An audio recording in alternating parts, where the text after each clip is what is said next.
Hello दोस्तों, नमस्कार। कैसे हैं आप लोग? मैं आयुष उपाध्याय, फिर से आप लोगों का स्वागत है जीएस वर्ल्ड के यूट्यूब चैनल पर। आज चर्चा करते हैं नेपाल के बारे में। क्यों? क्योंकि नेपाल में फिर से जनजी आंदोलन तेजी पकड़ रहा है। बालेन शाह को बनाया गया था जनजी आंदोलन के बाद, लेकिन उनके उम्मीदों पर खरा नहीं उतरे वो, और फिर से जनजियों ने अपना आंदोलन शुरू कर दिया है। उसका क्या ट्रिगर पॉइंट है, कैसे, क्यों, फिर से क्यों उठ रहा है? बालेन शाह को उन्होंने खड़ा किया, फिर से क्यों उनके खिलाफ हो रहा है? क्या इतिहास है, कैसे वर्क किया है, सब चर्चा करेंगे। आइए हम लोग स्टार्ट करते हैं अपना लेक्चर। देखिए, एक वैश्विक पैटर्न है।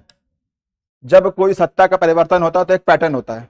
देखिए, जब कोई व्यवस्था बहुत दिनों से चली आ रही होती है, बहुत सालों से, दशकों चलती है, तो पहले क्या होता है, उसके प्रति पहले मोह भंग होता है। ठीक है ना? पहले मोह भंग होगा कि भाई अब व्यवस्था बदली जाए। एक प्रकार से जड़त्व की स्थिति में इंसान आ जाता है। वही एक रोग लग जाता है एक प्रकार से लोगों के दिमाग में, लोगों की व्यवस्था में। लोग सोचते हैं कि इसको बदला जाए। फिर एक कोई नेतृत्व करने वाला निकलता है उसमें, वो कहता है कि इसको मैं बदल के दूंगा। ठीक है ना? फिर वो नेतृत्व को फिर एक उम्मीद बनती है जनता की, फिर एक उम्मीद बनती है। फिर उस उम्मीद पर खड़ा उतरने के लिए उस नेतृत्व को, उस नेता को आगे बढ़ाया जाता है, उसको सत्ता दी जाती है। फिर क्या होता है, कुछ समय बाद फिर इंसान उससे भी उब जाता है। उससे उबने के बाद फिर से मोह भंग होता है, फिर से उम्मीद जमती है, फिर से कोई नया आता है। तो एक पूरा ये पैटर्न होता है। ठीक है ना? यही पैटर्न नेपाल में वर्क कर रहा है।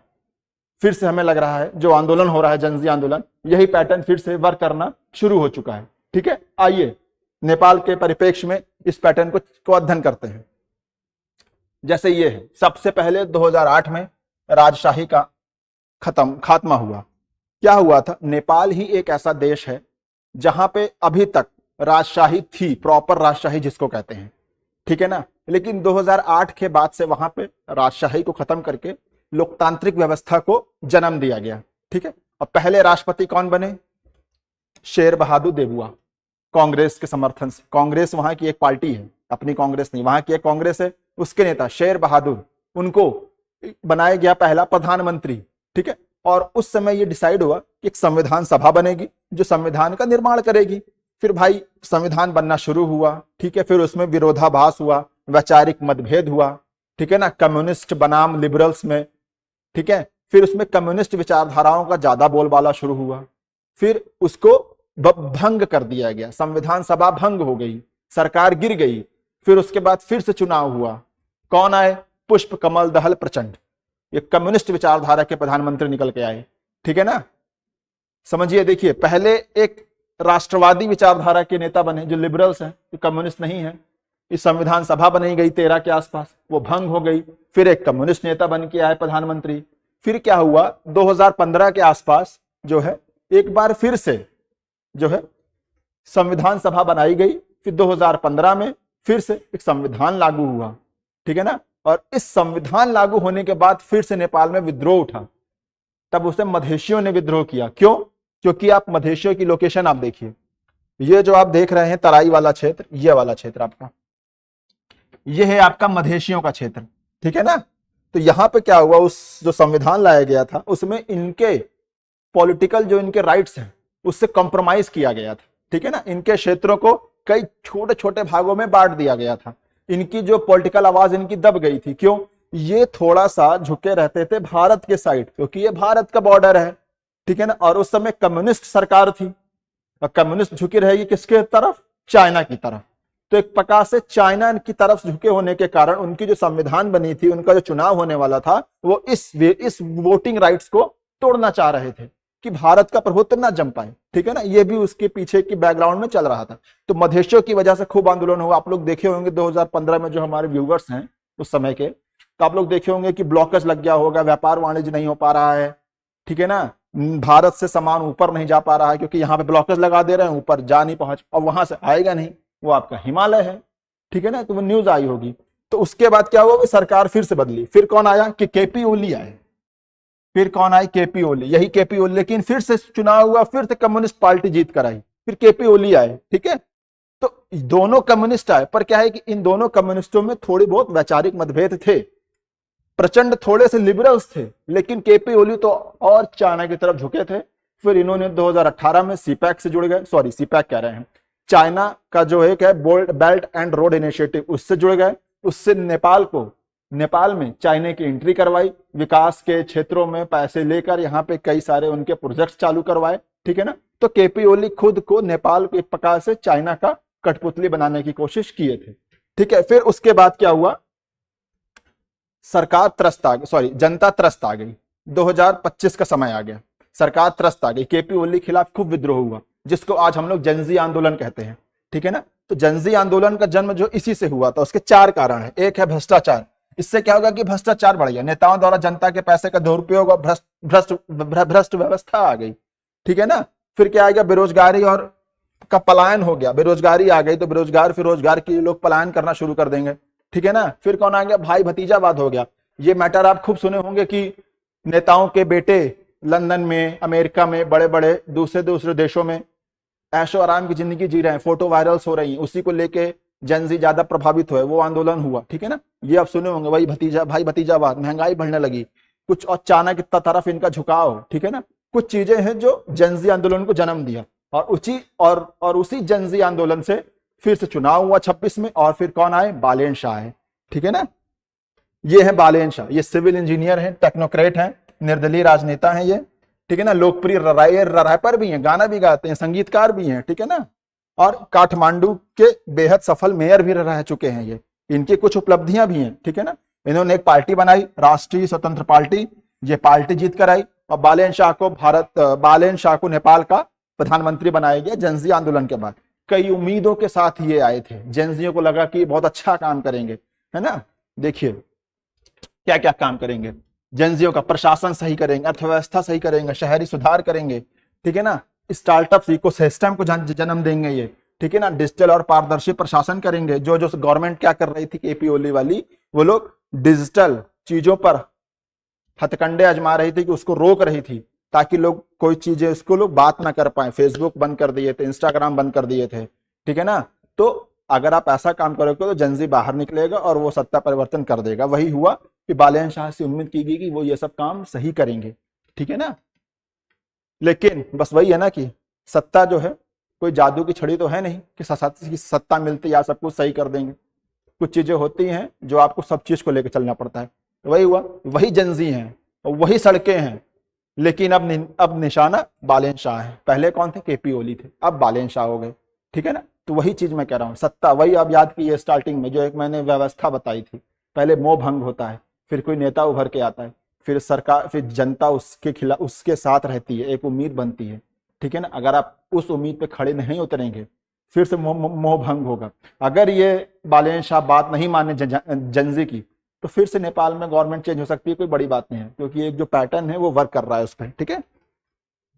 ये देखिए ट्रिगर 1 क्या क्या हुआ, कुछ ऐसे कोई 2 घटनाएं ऐसी घटी हैं जिसकी वजह से ये लोग बाहर निकल कर आए, ठीक है ना। कारण तो बहुत थे पर ये जो ट्रिगर पॉइंट्स होते हैं, पहला ट्रिगर पॉइंट क्या है, गणेश नेपाली की दुखद घटना। क्या है गणेश नेपाली, गणेश नेपाली जो है नेपाल में एक बाइकर है, ठीक है ना, बाइकर है, अपना व्लॉग बना सब कुछ करते हैं। तो उन्होंने एक वो गए थे अपने आरटीओ ऑफिस गए, वहां पे अपना कागज कवर कराने के लिए गए थे अपना, लेकिन तभी पुलिस वालों ने वो गलत पार्किंग क्या किए उन्होंने, पुलिस वालों ने उनके चालान काट दिया।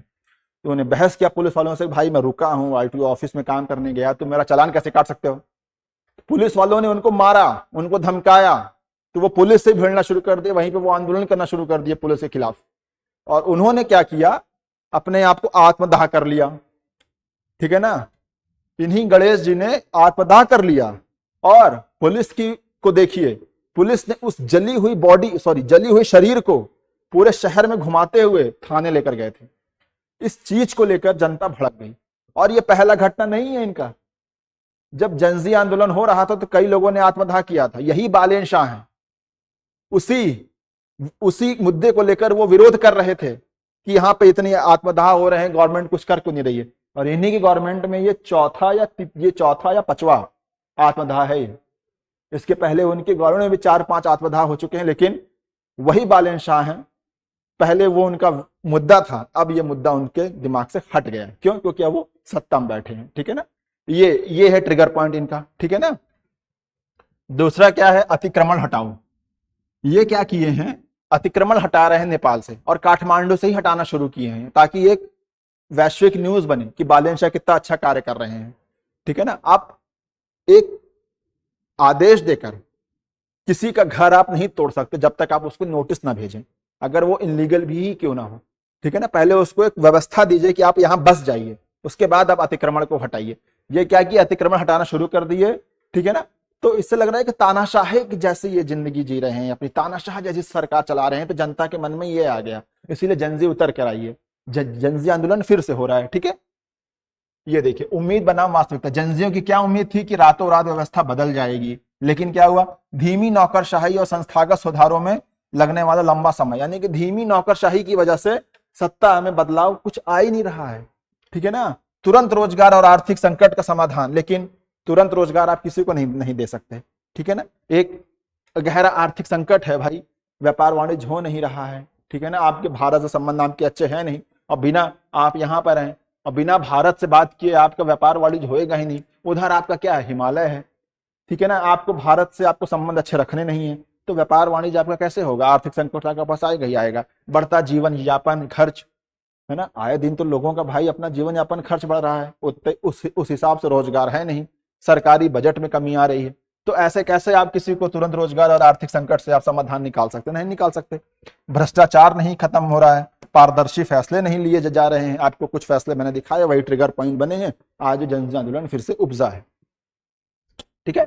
सड़कों पर उतर जनजी के चार प्रमुख मांगे। पहला, गणेश नेपाली के लिए न्याय मिले, ठीक है ना। जो गणेश नेपाली जीते हैं उनके लिए न्याय की मांग की जा रही है। पुलिस ज्यादती पर रोक लगाई जा रही है। बेदखली पर रोक और पुनर्वास की व्यवस्था की जाए। वही मैंने बोला कि जो अतिक्रमण आप हटा रहे हैं, पहले पुनर्वास की आप कीजिए व्यवस्था, उसके बाद आप करिए अतिक्रमण को हटाइए। पहले किसी को रहने की जगह दीजिए, आप वादा करिए कि आप वहां रुकिए, ये छोड़िए, यहाँ पे अतिक्रमण, इसको मैं तोड़ूंगा। वही चीज बात हो रही है। और सरकार की जवाबदेही निश्चित हो, सरकार सामने आए, बात करे, बताए कि ऐसा क्यों किया गया, उसका कारण दीजिए। आप ऐसे तुगलकी फरमान आप नहीं निकाल सकते हैं, ठीक है ना। यही चार डिमांड है सड़कों पर जो जनजी उतरे हैं, ठीक है ना। एक है, देखिए, सिस्टम और पॉलिटिकल विल।